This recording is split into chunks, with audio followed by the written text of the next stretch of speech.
Listen, welcome back to part 2 of our explosive interview with the lead investigator on the Shanquella Robinson case in, of course, Los Cabos, Mexico, where she unfortunately was brutally attacked by people she considered friends and transcended into heaven. You guys, let me just say this. This interview is going to be explosive. He exposes why there are only 3 suspects, but why they need Daejhanae to even corner those two other suspects, and why the other 3 might or may not get a charge of accomplice to murder or in a cover-up. You guys, it's little details like this that a lot of people looked over.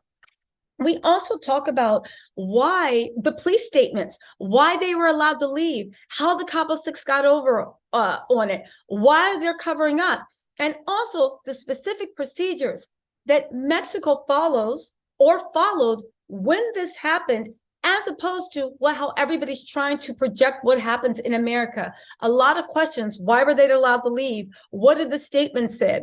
Did they mention anything in the police report? You guys, it is all there. Listen, let's get into this.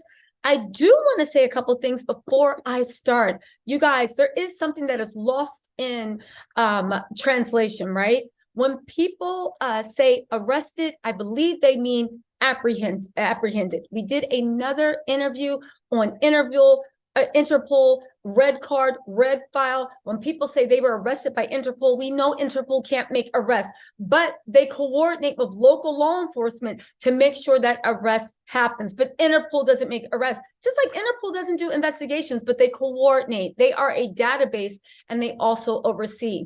However, when the translator and was Mr. Zuniga is saying arrest, I believe what he means is apprehend.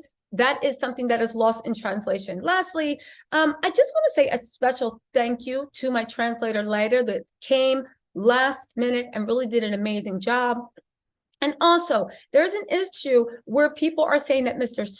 Zuniga is begging for money, putting his Cashapp up. I do want to clarify that because I believe in being transparent. You guys, he never asked for his Cashapp to be put up. He never asked for payment. We have done this interview together. When you look at his resume, even with the Metropol Mex, he has investigated quite a few cases and gotten direct access to the Attorney General's office, as well as he has numerous contacts in the Mexico area.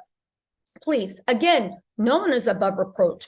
Research everything that is being said, okay? It's the internet, whether CNN or you're hearing it here, research everything. But just know that that is his resume. He has been an investigative reporter for almost 10 years. The Metropol Mex has been involved in very high-profile cases for that area. Not only that, back to the Cashapp, he has never, I put that up there and I'm taking full accountability for it, but I do want to be fully transparent. He never asked, he never implied. I actually saw his Cashapp on another live stream and I decided to just put it out there. And I thought it'd be something nice to do. Let's be real. As a YouTuber, every YouTuber got their Cashapp in the bio. Let's be real. Let's get into this story because, baby, he shook the table and we have receipts for things that he is saying. But why not? But in the video that we saw, it looked like everybody was present. Okay. So ella dice que parece como que en el video que todo el mundo estuvo ahí en un momento dado. ¿Me entiendes? Como que hubo otras personas presentes cuando la pelea pasó. No es correcto. Únicamente estuvieron ellos 3, de acuerdo a las investigaciones que hizo la fiscalía. Solamente ellos 3 son los que están en el lugar cuando sucede la agresión. So, according to the investigators, only those 3 people were present during the attack. They don't have anyone else present. Okay, so they don't have anyone else present during the attack. Yes. Or so they don't see anybody else being present, or they just think that they're the ones that are maybe culpable for death that were present. You see what I'm saying? Sí, yes. So, ella quiere saber porque el video que anda en las redes como que enseña a los otros amigos en la área, ¿me entiendes? Cuando la pelea estaba pasando. Entonces ella quiere saber si la razón por la que los otros no son mencionados es porque ellos no estuvieron ahí directamente como no fueron los agresores, no fueron los que caldaron el video, si esa es la razón por lo que ellos no son mencionados. No, es que en el video que hay y en los elementos porque también entrevistaron al personal, la investigación, la fiscalía, y interrogaron al personal para ver más o menos quiénes estuvieron y en qué momento y todo, y son los datos que ellos traen, es eso, que nada más había dentro de la habitación, en el momento del homicidio, nada más estaban esas personas, no había más. Los otros no estaban dentro de la recámara donde pasó la agresión. Okay, so the other ones, what he got from the investigators and the prosecutors is that in the bedroom where the fight took place, only those 3 people were present. The other ones, they might have been in the house, but they were not in the bedroom while the fight was taking place. So that's the reason why they're not being mentioned. And they got that off of the video that's being circulated all over the internet. I'm sorry. Now, I'm not going to lie, I was a little skeptical when Mr. Suniga said this because I thought I watched that tape a million times and I'm like, no way, all 6 are guilty. They were there. Until I actually went back and viewed it with new eyes outside of like basically everything I have read. And y'all, look what I found. In the video, this grotesque video, right? You say Daejhanae. However, you also see a man and hear a man talking almost like he's bored, right? Looking away bored. But the thing is, when he looks away, you see a beard. That's why they think that it is Khalil Cook. That's why they think it's Khalil Cook, because that is the beard. But the next question is, how can they say with any authority, with no one talking, that Winter was definitely there? Because it's all in the details. And it all comes down to what appears to be a woman's hand holding a phone, FaceTiming someone. We'll get to the FaceTime later in the interview. But for now, let's focus on the nails. Notice what color they are. They look like they are white, either French manicure, or they're all painted white. But these are definitely nails on a hand. Do you know who else had nails? I'll show you. Enter the video, which is actually Shanquella's live from the night. Look at those white fingernails. Do you know who she was talking to? Teasing her that she couldn't do push-ups. Do you know who that is? That's Winter Donovan. How do we know? We have Shanquella's own voice teasing her. And again, the Mexican authorities and Mr. Suniga's sources said that they put 2 and 2 together, and that's why they are looking at Daejhanae, Winter Donovan, and definitely Khalil Cook. But let's continue. And they believe that they believe that those were the only 3 people there, directly based off of the internet, off of the video that we've all seen on the internet. So ella quiere saber si eso es basado en el video que todo el mundo ha visto en el internet. Es basado en las pruebas que ellos obtuvieron, tanto en el video como en los testimonios de las personas que declararon. Esa es la información que ellos traen. Incluso hicieron estudios dentro de la habitación y revisaron baño, sala y todo estuvieron haciendo para ver si había elementos y solamente estas personas son las que estaban en el lugar. Okay. No hay más hasta ahorita, pero eso no quiere decir que sean inocentes. ¿Por qué? Porque también ellos en las declaraciones que dijeron de que había fallecido, también ellos participaron en esta mentira que dijeron. Entonces, no sabemos si fueron engañados por las personas que cometieron el homicidio o si se pusieron de acuerdo. Eso es algo que todavía no sabemos, pero que es lo que está investigando las autoridades aquí en el estado. So since it's an ongoing investigation, what they have right now and based on their conversations with the people involved, is that there were only 3 people in the bedroom when the attack took place. However, that does not mean that charges can't be brought against the others. But if they took place in the covering of the murder, Mhm. they can also be extradited and have charges pressed against them. But it's an ongoing investigation, so things can Okay. change. Now, if you're like me, from the jump, you were like, ongoing investigation. How were those people even allowed to leave if there was a dead body? Mr. Sunaga actually goes into detail about what actually happened and why it happened. Y'all, listen up. When talking about the ongoing investigation, is it common? I know that they had a woman died, and then all her friends, her attackers left the day after. Is it common to not say stay here? You know, in America, they'll be like, yeah, don't go anywhere. Whatever you do, stay here for the weekend. Is Yeah. it common that even though things need to go up a chain to trigger an investigation, that people are allowed to leave freely?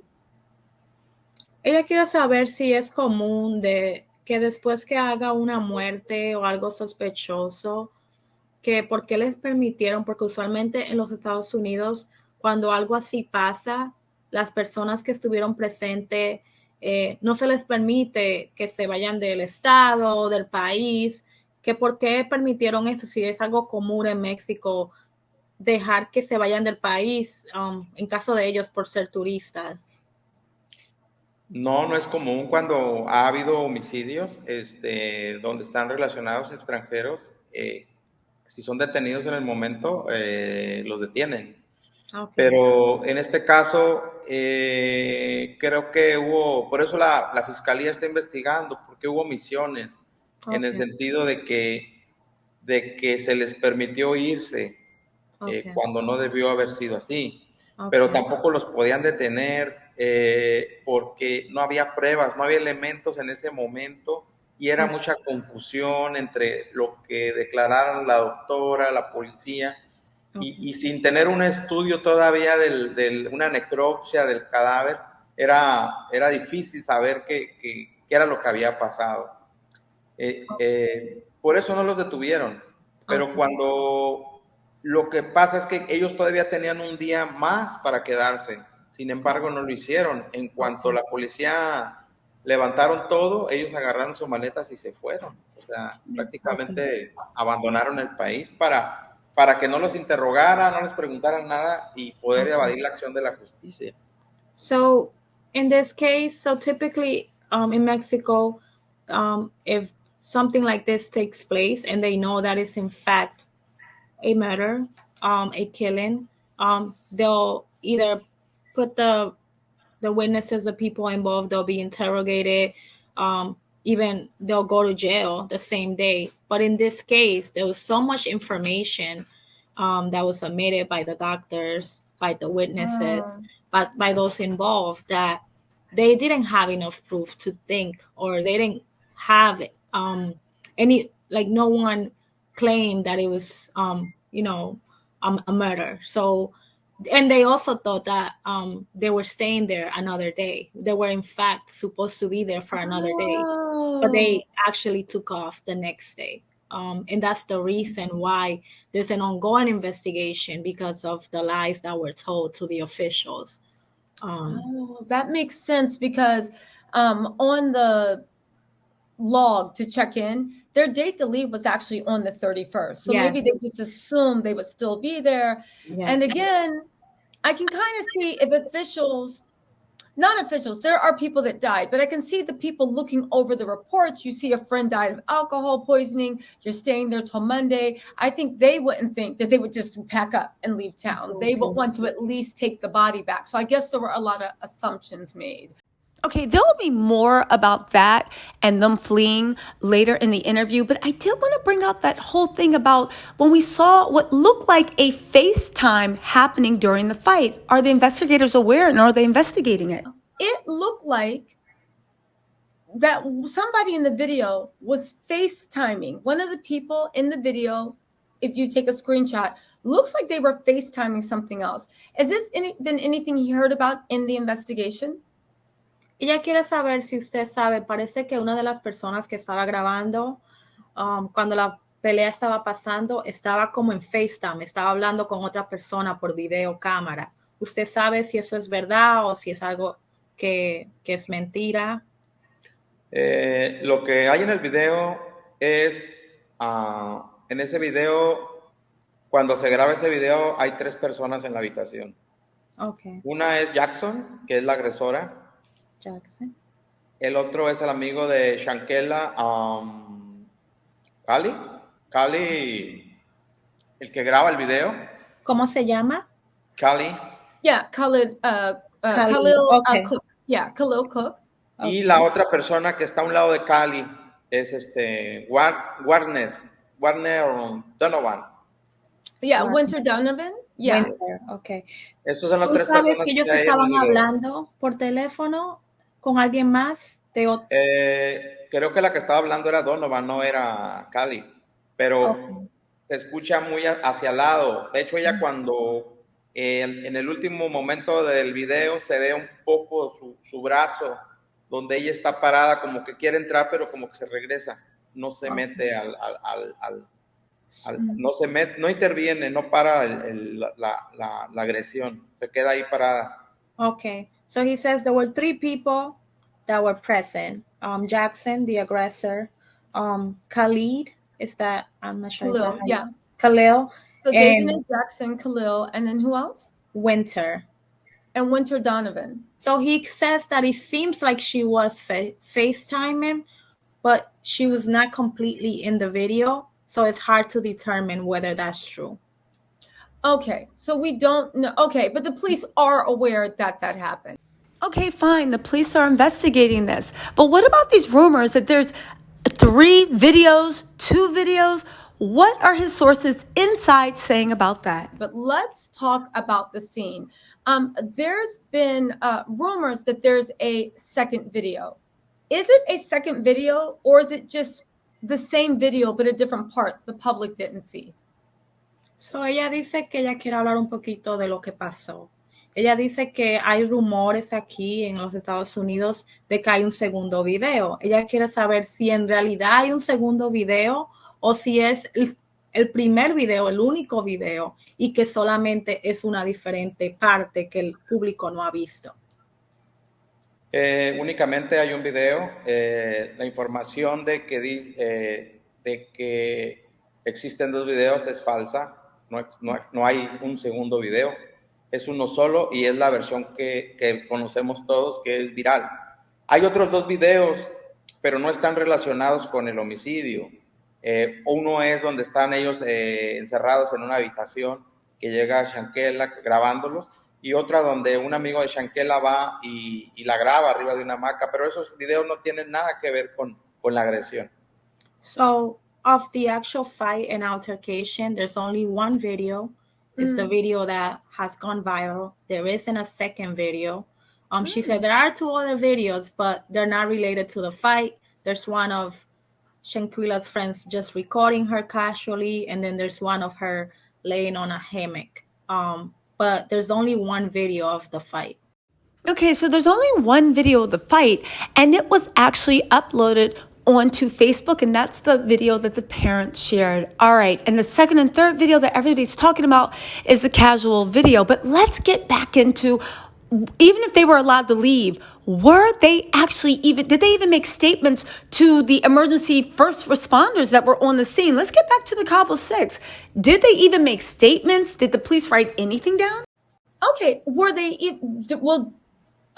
Mr. Zuniga know if would he know if were they even questioned by the police?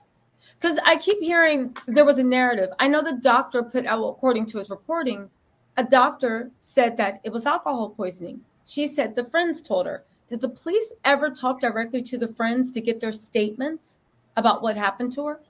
So he also said that because of what the doctor claimed, that it was alcohol poisoning, and then just having the friends report from the police that the investigators just had to go based off of that. So that's pretty much what they had to work with. Okay, I kind of see what Mr. Suniga is saying, but I had to ask a follow-up because, fine, they couldn't hold them, but did the police even record anything that happened? Was somebody like crying, slow singing, flower binging? I don't mean to be funny, but did they even make any notation of the way everybody on the scene was acting, like the way they do in the U.S.? Okay, but why they had the friends, if you could ask them why they had the friends there after she had been declared dead? Does he know if the friends were even ever questioned about, hey, what happened? What was she drinking? Like, did they ask the friends any questions? Okay. Ella quiere saber si cuando Shanquella murió, si la policía tuvo el chance de interrogar a los amigos de ellos, como si ellos le dieron una historia de lo que pasó. Es correcto, ellos, cuando llega la policía, llega pasada de las 5 de la tarde de ese día, ellos llegan y ahí están los amigos de Shanquella, platican con ellos, les preguntan qué fue lo que sucedió, ellos hablan con mentiras, dicen que había fallecido por alcohol y toda esa situación. Después le preguntan a la doctora, la entrevistan a la doctora, la interrogan y ella comenta que efectivamente había recibido un reporte de que Shanquella estaba alcoholizada y que había fallecido por eso. En eso se basa el reporte, el primer reporte policial que se recibe se va en ese sentido, en el sentido de que Shanquella había fallecido por consumir muchas bebidas alcohólicas. So he says that what he was told by the police is that when they were called over to the home, what the friends told them, I guess they did get a chance to speak then, what they said is that Shanquella had many drinks and that she was drunk. And then that's when they took her. And then the doctor that performed the autopsy, she also said that she had alcohol poisoning and that was the cause of death. So that's pretty much what the investigators ran with. Okay, so just to clarify, before y'all drag one, my translator, thank you so much, the lovely Lada, if when she said the doctor performed the autopsy, we're not talking about the autopsy. We're talking about the doctor on the scene when she gave a police report. That was misspoken. I know y'all tripping out about red file, autopsy, all this stuff. So I just wanted to be clear. Leda is an amazing interpreter. That was just, I do it all the time. We misspeak. You got so many words in your head. But let's get back to this. Okay, so first let's talk, because he brings up two different things. Let's focus on the police report first. If he's seen the police report, does the police report actually have a mention of what the friends say what happened? Or is this just word of mouth? Ella quiere saber si usted vio el reporte de la policía, si en el reporte de la policía está escrito palabra por palabra lo que los amigos de Shanquella dijeron, o si es solamente como que ellos hablaron algo casual, pero no se escribió. Yo obtuve el reporte de la policía en esta investigación que hicimos, y en el reporte de la policía no viene transcrito ninguna palabra textual de los amigos de Shanquella. Solamente viene la versión de la doctora. Es importante comentarle que en México los policías que atienden los reportes de algún incidente les llaman primero respondientes, porque ellos nada más van, atienden el reporte y confirman si hubo un homicidio, por ejemplo, ellos confirman que hay un homicidio y entonces ellos le hablan al Ministerio Público para que inicie la investigación. No son policías investigadores, son policías preventivos, nada más que atienden los reportes. Y dependiendo de la situación, ellos se hacen cargo del tema, si es algo no peligroso o si es un homicidio o una agresión más fuerte, si consideran que es necesario llamarle al Ministerio Público para que investigue, ellos lo hacen. So what he wants you to understand is that in Mexico, when there's an incident and the police are called, who shows up to the place where the incident took place, they're called first responders. So they're not investigators. So they don't write down a report. So pretty much the conversations that took place between the policeman that first showed up there and Shanquella's friends, they didn't write any of that down. So there isn't a transcript of anything. The only transcript that they have is the one with the doctor that performed the autopsy. What they did was, when they saw that there was a death, they contacted the investigators then. But at that point, the next day, Shanquella's friends had already left the country. So they weren't there to actually interview or interrogate. Okay, so let me just get on board with that. So what happened was, they didn't have a chance to speak to the friends because that's not usually how things are done. The investigators, when they found out there was a death, reached out to them the next day to ask questions, but they had all left. So it's not that they didn't get a chance to speak to them. You know how in the US, they'll write down a police report. That's not something that is done. They're not trained to do that. So because they're not investigators, they kind of just go and look at the scene, see what took place. And then if there's a fatality like Shanquella's death was, then they inform the higher ups, the investigators to come in and investigate. So they're just first responders. Okay, that makes sense. And thanks for pointing that out. That is a lot different than when there's a death here, the investigators are on the scene immediately. Exactly. And here it's passed up and you're notified. And then if they decide to do an investigation, that's what happens. Yes. Okay, so now we understand the way things go in Mexico when it's not an obvious murder, but you have a medical professional saying, oh, it must be alcohol poisoning. The friends weren't questioned because the first responders weren't trained to question. However, we know the Mexican authorities are investigating them for admission for lying. But you know what? Let's get to the meat of it. The nurse. So the friends couldn't say anything, but we know that the nurse had a whole lot to say. But the autopsy and that medical report had even more. Y'all, listen.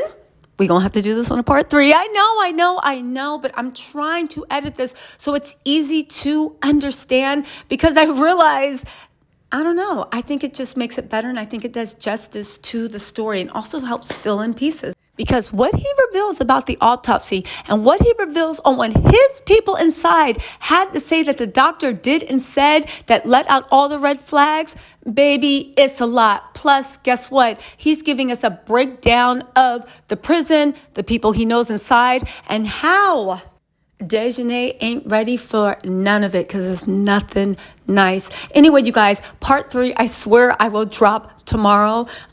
You guys, listen. Let me know if you have any questions in the comments. Please be respectful. We all want justice in this case. I'll talk to y'all later. Bye.